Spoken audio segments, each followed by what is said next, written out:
ನಿನ್ನೆ ರಿಪಬ್ಲಿಕ್ ಕನ್ನಡ ಪ್ರಸಾರ ಮಾಡಿದ ನಂಬರ್ 1 ಪೊಲಿಟಿಕಲ್ ಬಿಗ್ ಬ್ರೇಕಿಂಗ್ ಸುದ್ದಿ.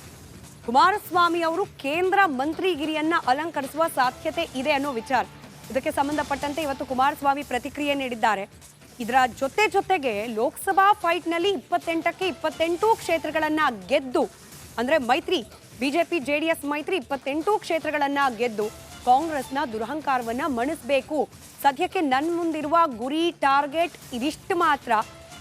ನಂತರದಲ್ಲಿ ಕೇಂದ್ರ ಮಂತ್ರಿ ಇತರೆ ಇತ್ಯಾದಿ ವಿಚಾರಗಳು ಸದ್ಯಕ್ಕಂತೂ ಆ ಬಗ್ಗೆ ಯಾವುದೇ ರೀತಿಯ ಚರ್ಚೆ ಆಗಿಲ್ಲ, ಆ ರೀತಿಯ ಯೋಚನೆಯನ್ನೂ ಮಾಡಿಲ್ಲ ಅಂತ ಹೇಳಿ ಎಚ್.ಡಿ. ಕುಮಾರಸ್ವಾಮಿ ಪ್ರತಿಕ್ರಿಯೆ ನೀಡಿದ್ದಾರೆ. 28ಕ್ಕೆ 28 ಕ್ಷೇತ್ರಗಳನ್ನ ಗೆಲ್ಲಬೇಕು, ಕಾಂಗ್ರೆಸ್ನ ಅಹಂಕಾರವನ್ನ ಮುರಿಬೇಕು, ಸದ್ಯಕ್ಕಿರುವ ಟಾರ್ಗೆಟ್ ಇದೊಂದೇ ಅನ್ನೋದು ಕುಮಾರಸ್ವಾಮಿ ಅವರ ಮಾತು. ಅದೆಲ್ಲ ನಾನು ತಲೆಗೆ ಹಚ್ಕೊಂಡಿಲ್ಲ. ನನ್ನ ಮುಂದೆ ಇರೋದು 28ಕ್ಕೆ 28 ಗೆಲ್ಲಬೇಕು. ಕಾಂಗ್ರೆಸ್ನ ಅವರ ದುರಹಂಕಾರ ಇದೆಯಲ್ಲ, ಪಾಪ ದೇವೇಗೌಡರಿಗೆ ನೆನ್ನೆ ಏನು ಹೇಳಿದ್ದಾರಲ್ಲ, ಇದೆಲ್ಲ ಗಮನಿಸ್ತಾ ಇದ್ದೇನೆ. ಹೇಳಿದ್ದಾರೆ ಅವ್ರು ಏನೇನು ಮಾಡ್ಕೊಂಬಂದಿದ್ದಾರೆ ಇದೆಲ್ಲ ನೋಡಿದ್ದೀವಲ್ಲ. JDSನ ಮುಗಿಸ್ಲೇಬೇಕು ಅನ್ನೋದೇ ಅವರ ಅಜೆಂಡಾ ಅಲ್ವೇ ಆ ಇಬ್ಬರು ನಾಯಕರದು. ಈಗಲೂ ಸಹ ಅವ್ರಿವ್ರ ಮನೆ ಬಾಗಿಲನ್ನ ಯಾಕೆ ತಡ್ತಾರೆ? ಪಾಪ ಯಾವುದೋ ಕಾನ್ಸ್ಟಿಟ್ಯೂನ್ಸಿಗೆ ಕೆಲಸಕ್ಕೆ ಹೋದರು ಕೂರಿಸ್ಕೊಂಡು, ನಿಮಗೆ ಕೆಲಸ ಮಾಡಬೇಕು ಅಂದರೆ ಬಂದುಬಿಟ್ಟು JDS ಬಿಟ್ಟು ಕಾಂಗ್ರೆಸ್ಗೆ ಏನು ಬೇಕೋ ಮಾಡಿಕೊಡ್ತೀವಿ, ಪಕ್ಷಕ್ಕೆ ಬರೋದ್ರೆ ಎಷ್ಟು ಕೋಟಿ ಬೇಕು ಹೇಳಿ, ಇದನ್ನೆಲ್ಲ ಪ್ರತಿನಿತ್ಯ ಚರ್ಚೆ ಮಾಡ್ತಾಯಿದ್ದೀರಲ್ಲ. ಯಾವ ಕಾರಣಕ್ಕೆ ಮಾಡ್ತಾಯಿದ್ದೀರಿ? ವಿರೋಧ ಪಕ್ಷ ಉಳಿಸ್ಲಿಕ್ಕೆ ಮಾಡ್ತಾಯಿದ್ದೀರಾ? ಪಾಪ ನಮ್ಮ ಉಪಮುಖ್ಯಮಂತ್ರಿಗಳ ದಿನ 135 ವರ್ಷದ ಇತಿಹಾಸ ಇರೋ ಪಕ್ಷ ಅಂತ ಹೇಳ್ತಾರಲ್ಲ, ಅವತ್ತಿನ ಗಾಂಧೀಜಿಯವ್ರ ಕಾಲದಲ್ಲಿ ಇದ್ದಂಥ ಇತಿಹಾಸ ಬೇರೆ, ಈಗಿನ ಇತಿಹಾಸ ಏನಿವ್ರದ್ದು.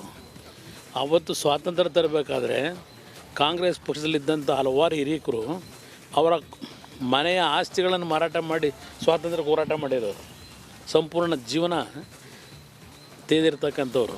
ಇವ್ರು ಮಾಡ್ತಿರೋದೇನು? ಈಸ್ಟ್ ಇಂಡಿಯಾ ಕಂಪ್ನಿ ಬಂದು ದರೋಡೆ ಮಾಡೋಗಿದ್ದಲ್ಲ, ಆ ದರೋಡೆ ಕೆಲಸನ ಇವ್ರು ಮುಂದುವರ್ಸ್ಕೊಂಡು ಹೊರಟವರಲ್ವೇ. ಬೇಕಾದಷ್ಟು. ಇನ್ನು ರಿಪಬ್ಲಿಕ್ ಕನ್ನಡವೇ ಬ್ರೇಕ್ ಮಾಡಿದ ಮತ್ತೊಂದು ಮೇಜರ್ ಪೊಲಿಟಿಕಲ್ ಸುದ್ದಿ. ಸುಮಲತಾ ಅವರ ಹೆಸರು ಕಾಂಗ್ರೆಸ್ನ ಪಟ್ಟಿಯಲ್ಲಿದೆ ಅಂತ ಹೇಳಿ ಈ ವಿಚಾರಕ್ಕೆ ಸಂಬಂಧಪಟ್ಟಂತೆಯೂ ಕೂಡ ಕುಮಾರಸ್ವಾಮಿ ಪ್ರತಿಕ್ರಿಯೆಯನ್ನ ನೀಡಿದ್ದಾರೆ. ಅವಶ್ಯಕತೆ ಬಿದ್ದರೆ ಸುಮಲತಾ ಅವರ ಜೊತೆಯಲ್ಲೂ ಚರ್ಚೆ ಮಾಡಲಿಕ್ಕೆ ಸಿದ್ಧ. ಲೋಕಸಭೆ ಫೈಟ್ನಲ್ಲಿ 28ಕ್ಕೆ 28 ಕ್ಷೇತ್ರಗಳನ್ನ ಗೆಲ್ಲಬೇಕು, ಅದಷ್ಟೇ ನಮ್ಮ ಗುರಿ. ಇದಕ್ಕೆ ಸುಮಲತಾ ಅವರ ಜೊತೆಯಲ್ಲಿ ಚರ್ಚೆ ಮಾಡೋ ಅವಶ್ಯಕತೆ ಬಿದ್ದರೆ ಅದಕ್ಕೂ ಕೂಡ ನಾನು ಸಿದ್ಧ ಅಂತ ಹೇಳಿ ಬೆಂಗಳೂರಿನಲ್ಲಿ ಮಾಜಿ ಸಿಎಂ ಕುಮಾರಸ್ವಾಮಿ ಪ್ರತಿಕ್ರಿಯೆ ನೀಡಿದ್ದಾರೆ. ಸೀಟ್ ಹಂಚಿಕೆ ಬಗ್ಗೆ ಫೈನಲ್ ಮಾತುಕತೆ ಆಗಿಲ್ಲ. ಬಿಜೆಪಿ ಎಷ್ಟು ಹಾಗೆ JDS ಎಷ್ಟು ಈ ಮಾತುಕತೆ ಇನ್ನೂ ಕೂಡ ಆಗಿಲ್ಲ. ಸುಮಲತಾ ಬಿಜೆಪಿಯಲ್ಲೇ ಇದ್ರೆ ಅವರೊಂದಿಗೂ ಕೂಡ ಚರ್ಚೆಯನ್ನ ಮಾಡ್ತೇನೆ. ಸುಮಲತಾ ಜೊತೆಗಿನ ಶೀತಲ ಸಮರಕ್ಕೆ ಆ ಮೂಲಕ ಬ್ರೇಕ್ ಬಿತ್ತ ಅನುಮಾನ ಸಹಜ. ಕುಮಾರಸ್ವಾಮಿ ಅವರ ಮಾತುಗಳು ಇದಕ್ಕೆ ಕಾರಣವಾಗ್ತಾ ಇದೆ. ಎಲ್ಲರೂ ಭೇಟಿ ಮಾಡ್ತಾರೆ. ಈಗ ಅಂಥ ಸಮಯ ಬಂದು ಸುಮಲತಾ ಅವ್ರನ್ನೂ ಭೇಟಿ ಮಾಡ್ತೀನಿ.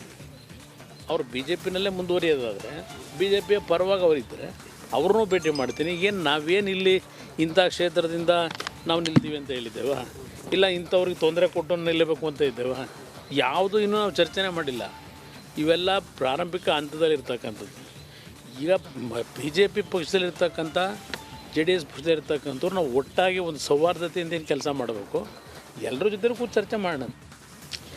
ಎಲ್ಲರೂ ಭೇಟಿ ಮಾಡ್ತಾರೆ.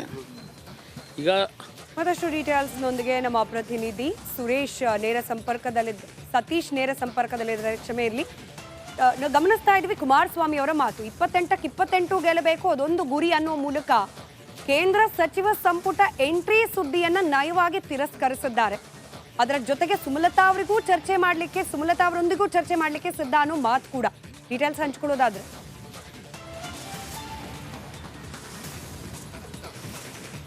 ಸ್ಮಿತಾ, ಕುಮಾರಸ್ವಾಮಿ ಅವರು ಸಾಕಷ್ಟು ಬದಲಾಗಿದ್ದಾರೆ. ಅವರ ಪ್ರಮುಖ ಅಜೆಂಡಾ ಕಾಂಗ್ರೆಸ್ಸನ್ನು ಸೋಲಿಸಲೇಬೇಕು.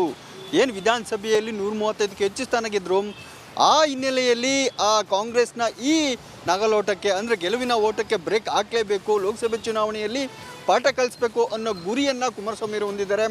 ದೇವೇಗೌಡರು ಕೂಡ ಅದೇ ರೀತಿಯ ಮಾತನ್ನು ಆಡಿದರು.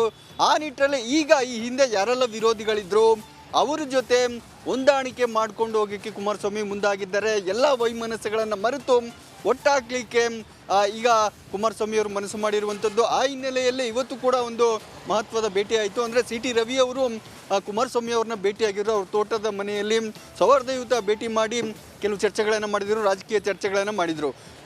ವಿಧಾನಸಭಾ ಚುನಾವಣೆ ಕಳೆದ ಬಾರಿ ವಿಧಾನಸಭಾ ಚುನಾವಣೆಯಲ್ಲಿ ಚಿಕ್ಕಮಗಳೂರಲ್ಲಿ ಸಿ ಟಿ ರವಿ ಅವರು ಗೆಲ್ಲಲಿಕ್ಕೆ ಕುಮಾರಸ್ವಾಮಿ ಅವರು ನೇರ ಕಾರಣ, JDS ಕಾರಣ. ಯಾಕಂದರೆ ಅಲ್ಲಿ ನೇರವಾಗಿ ಕಾಂಗ್ರೆಸ್ ಅಭ್ಯರ್ಥಿಗೆ JDS ಬೆಂಬಲ ನೀಡಿತ್ತು. ಆ ವೈಮನಸ್ಸನ್ನು ಮರೆತು ಸಿ ಟಿ ರವಿ ಅವರು ಇವತ್ತು ಕುಮಾರಸ್ವಾಮಿ ಅವರನ್ನ ಭೇಟಿ ಮಾಡಿ ಮಾತುಕತೆಯನ್ನು ಮಾಡಿದ್ದಾರೆ. ಮುಂದಿನ ಲೋಕಸಭೆಗೆ ಒಟ್ಟಾಗಿ ಹೋಗೋಣ ಅನ್ನೋ ಚರ್ಚೆ ನಡೆದಿದ್ದಾರೆ. ಅದೇ ರೀತಿ ಕುಮಾರಸ್ವಾಮಿ ಅವರು ಇವತ್ತು ಇನ್ನೊಂದು ಮಾತನ್ನು ಹೇಳಿದರು, ಅಗತ್ಯ ಬಿದ್ದರೆ ಸುಮಲತಾ ಅವ್ರನ್ನೂ ಕೂಡ ಭೇಟಿ ಮಾಡ್ತೇನೆ. ಅಂದರೆ ಅವರು BJPಯಲ್ಲೇ ಮುಂದುವರೆದ್ರೆ ಏನು ಹಿಂದೆ 2019ರಲ್ಲಿ ನಿಖಿಲ್ ಸೋಲಿಗೆ ಜಿದ್ದಾಜಿದ್ದಿ ನಡೀತು ಮಂಡ್ಯದಲ್ಲಿ, ಅದನ್ನೆಲ್ಲ ಮರೆತು ಒಂದಾಗ್ತೇವೆ ಅನ್ನೋ ಒಂದು ಸಂದೇಶವನ್ನು ಕುಮಾರಸ್ವಾಮಿಯವರು ಈ ಮೂಲಕ ರವಾನಿಸ್ತಾ ಇದ್ದಾರೆ. ಯಾಕಂದರೆ ಇದರ ಹಿಂದೆ ಇರೋದು ಪ್ರಮುಖವಾಗಿ ಕಾಂಗ್ರೆಸ್ಸನ್ನು ಸೋಲಿಸಬೇಕು. ಈ ಹಿಂದೆ ಏನೆಲ್ಲ ವಿರೋಧಿಗಳಿದ್ರು, ಯಾರೆಲ್ಲ ವಿರೋಧಿಗಳಿದ್ರು, ಆ BJP ಮತ್ತು JDS ಮೈತ್ರಿ ಬಳಿಕ ಆ ವಿರೋಧವನ್ನೆಲ್ಲ ಮರೆತು ಈಗ ಏಕೈಕ ವಿರೋಧಿ ಕಾಂಗ್ರೆಸ್ ಆಗಿದೆ. ಆ ನಿಟ್ಟಿನಲ್ಲಿ ಇಂದಿನ ವಿರೋಧವನ್ನು ವೈಮನಸ್ಸನ್ನು ಮರೆತು ಕುಮಾರಸ್ವಾಮಿಯವರು ಒಗ್ಗೂಡಲಿಕ್ಕೆ ಮುಂದಾಗ್ತಾ ಇದ್ದಾರೆ. ಆ ರೀತಿಯ ಮನಸ್ಸನ್ನು ಮಾಡಿದ್ದಾರೆ. ಆ ನಿಟ್ಟಿನಲ್ಲೇ ಮಂಡ್ಯದಲ್ಲಿದ್ದಂಥ ಕುಮಾರಸ್ವಾಮಿ ಮತ್ತು ಸುಮಲತಾ ಅವರ ನಡುವಿನ ವೈರತ್ಯಕ್ಕೆ ಬ್ರೇಕ್ ಹಾಕಲಿಕ್ಕೆ ಈಗ ಮುಂದಾಗಿದ್ದಾರೆ ಕುಮಾರಸ್ವಾಮಿ ಅವರು. ಆ ಹಿಂದಿನ ವೈಮನಸ್ಸನ್ನು ಮರೆತು ಸುಮಲತಾ ಅವರು ಒಂದು ವೇಳೆ BJP ಜೊತೆಲೇ ಇದ್ದರೆ ಏನೋ ಮಂಡ್ಯ ಕ್ಷೇತ್ರದ ಬಗ್ಗೆ ತಿಕ್ಕಾಟ ನಡೀತಾ ಇದೆ, ಸುಮಲತಾ ಅವರು ಕೂಡ ಮಂಡ್ಯದಲ್ಲಿ ಸ್ಪರ್ಧಿಸಬೇಕು ಅನ್ನೋ ಒಂದು ಆಕಾಂಕ್ಷೆ ಇಟ್ಕೊಂಡಿದ್ದಾರೆ. ಅದು BJPಗೆ ಬಿಟ್ಕೊಡ್ಬೇಕು ಅನ್ನೋದು, BJPಗೆ ಬಿಟ್ಕೊಟ್ರೆ ಒಂದು ವೇಳೆ ಸುಮಲತಾ ಅವರಿಗೆ ಟಿಕೆಟ್ ಕೊಡಬೇಕು ಅನ್ನೋದು ಅವರ ವಾದ, ಅವರ ನಿರೀಕ್ಷೆ. ಆದರೆ ಅದು ಮಂಡ್ಯಗೆ JDS ಕೇಳ್ತಾ ಇದ್ದಾರೆ ಮಂಡ್ಯನ. ಹೀಗಾಗಿನೇ ಆ ವೈಮನಸ್ಸ ಜಟಾಪಟಿ ಇದೆ. ಎಲ್ಲದ್ರ ಬಗ್ಗೆ ಕೂಡ ಕೂತು ಮಾತನಾಡೋಣ ಅನ್ನೊಂದು ಸಂದೇಶವನ್ನು ಕುಮಾರಸ್ವಾಮಿ ಅವರು ಇವತ್ತಿನ ಹೇಳಿಕೆ ಮುಖಾಂತರ ರವಾನಿಸ್ತಾ ಇದ್ದಾರೆ. ಕಾದು ನೋಡಬೇಕು ಸುಮಲತಾ ಅವರು ಇದಕ್ಕೆ ಯಾವ ರೀತಿ ಪ್ರತಿಕ್ರಿಯೆಯನ್ನು ಕೊಡ್ತಾರೆ ಅನ್ನೋದ. ಹೀಗಾಗಿನೇ ಕುಮಾರಸ್ವಾಮಿಯವರ ಈ ಮಾತು ಹಿಂದಿನ ವೈಮನಸ್ಸೆಲ್ಲ ಮರೆಯುವ ಒಂದು ಸಂದೇಶ ರವಾನೆ ಆಗೋದ್ರ ಜೊತೆಗೆ ಕಾಂಗ್ರೆಸ್ಸನ್ನು ಬಗ್ಗು ಬಡಿಯುವುದೇ ಅವರ ಉದ್ದೇಶ ಅನ್ನೋದು ಈ ಮಾತಿನ ಹಿಂದಿನ ಅರ್ಥ. ಸ್ಮಿತಾ, ಧನ್ಯವಾದ ಸತೀಶ್ ಮಾಹಿತಿಗಾಗಿ.